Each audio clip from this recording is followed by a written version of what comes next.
Bom dia, pessoal! Estamos aqui com o Dr. José Afonso Salé, diretor do Instituto de Medicina Salé.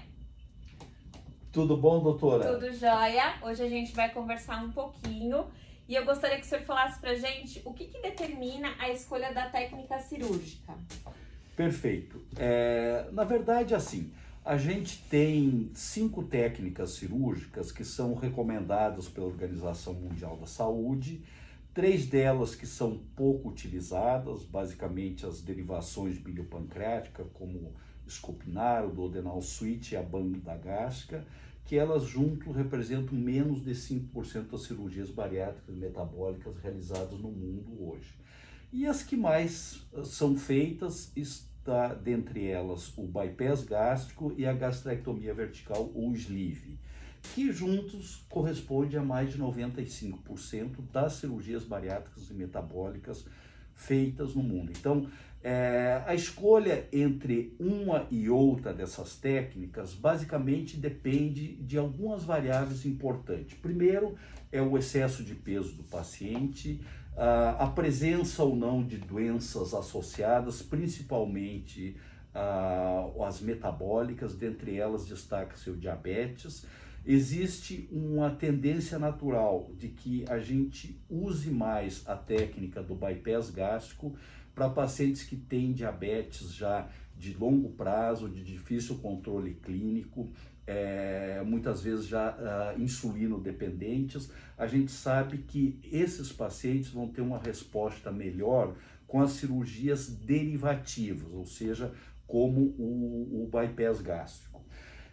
Já a gastrectomia vertical ou sleeve, que é uma cirurgia onde a gente só atua sobre o estômago, retirando mais ou menos 80% do estômago, nós vamos ter uma opção excelente naqueles pacientes que têm pólipos no estômago, que têm úlcera gástrica ou que têm doenças inflamatórias intestinais, tipo doença de Crohn, retocolite ulcerativa, ou que tem várias cirurgias laparotômicas abertas prévias, porque com isso nós vamos evitar mexer no intestino delgado, desviar intestino, rodar intestino. Então nós evitamos potenciais de complicação relacionadas às cirurgias derivativas. Então, basicamente, o que a gente deve ter muito claro em mente é que a equipe cirúrgica tem que estar apta e bem treinada a realizar qualquer uma das técnicas cirúrgicas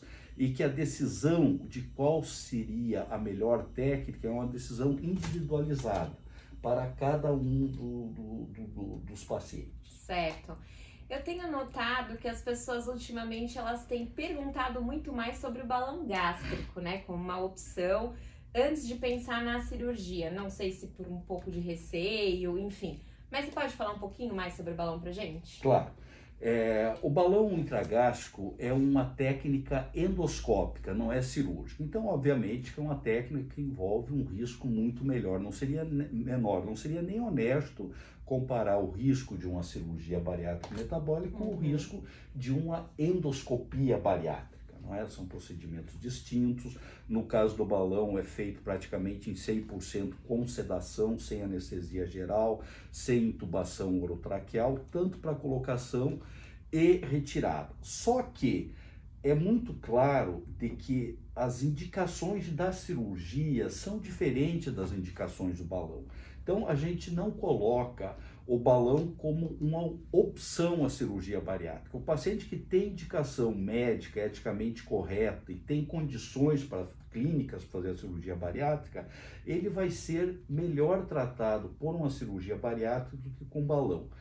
Mas hoje a gente tem no mundo quase 50% da população acima do peso ou com algum grau de obesidade. Exato. Então, sem dúvida nenhuma, o balão tem um potencial de benefício de um número muito maior de pessoas do que a cirurgia propriamente dita. Então, respeitando esse universo das indicações, o balão intragástrico é uma excelente opção terapêutica para aqueles pacientes que têm sobrepeso ou obesidade grau 1 ou grau 2, sem doenças associadas importantes, ou então numa situação de extremo oposto, que são aqueles pacientes com superobesidade, MC acima de 50, 60, com doenças associadas graves, onde o risco cirúrgico seria muito, muito alto se for levar ele diretamente à cirurgia. Então, usa-se o balão para uma perda de peso parcial de pré-operatório, melhora das doenças associadas e aí fazer a cirurgia no segundo tempo,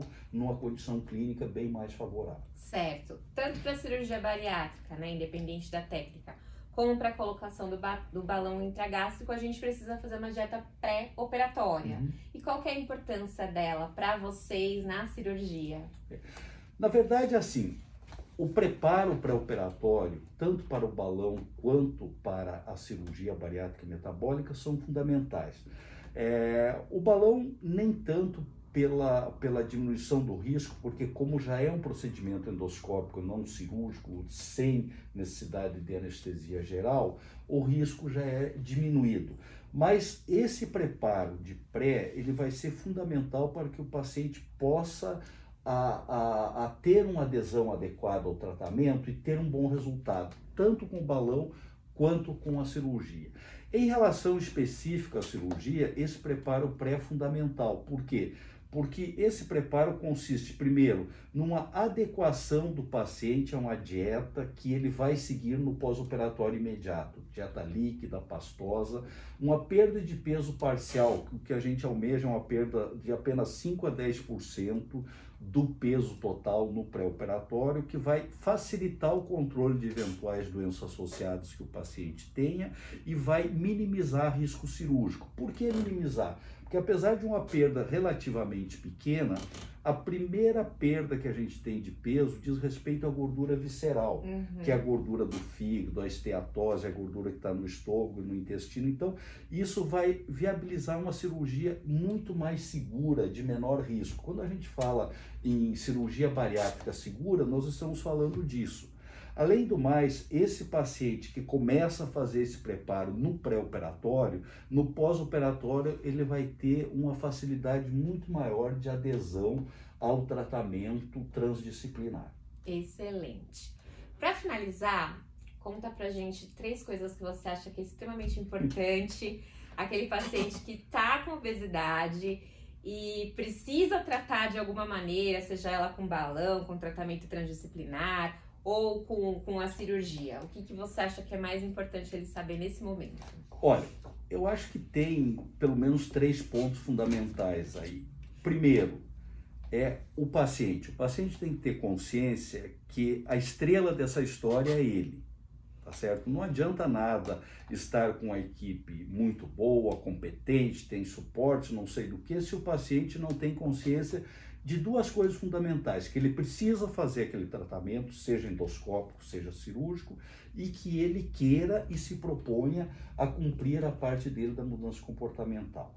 Segundo, escolher uma equipe médica, cirúrgica, endoscópica, transdisciplinar, que realmente faça parte de uma sociedade, como é a Sociedade Brasileira de Cirurgia Bariátrica e Metabólica, que seja esse o métier dessa equipe, que trabalhe na mesma estrutura física, na mesma equipe, falando a mesma língua, para que possa realmente acolher o paciente e dar a ele todo o suporte de preparo pré-operatório, como do preparo pós-operatório também. E, obviamente, realizar esses procedimentos em locais adequados, hospitais com estruturas focadas no que se tem de necessário para fazer o melhor para os pacientes, não só para realizar o ato cirúrgico endoscópico, como também na eventualidade de alguma intercorrência nesse mesmo hospital ter condições de diagnosticar e tratar. Eu acho que esses são os 3 pontos fundamentais.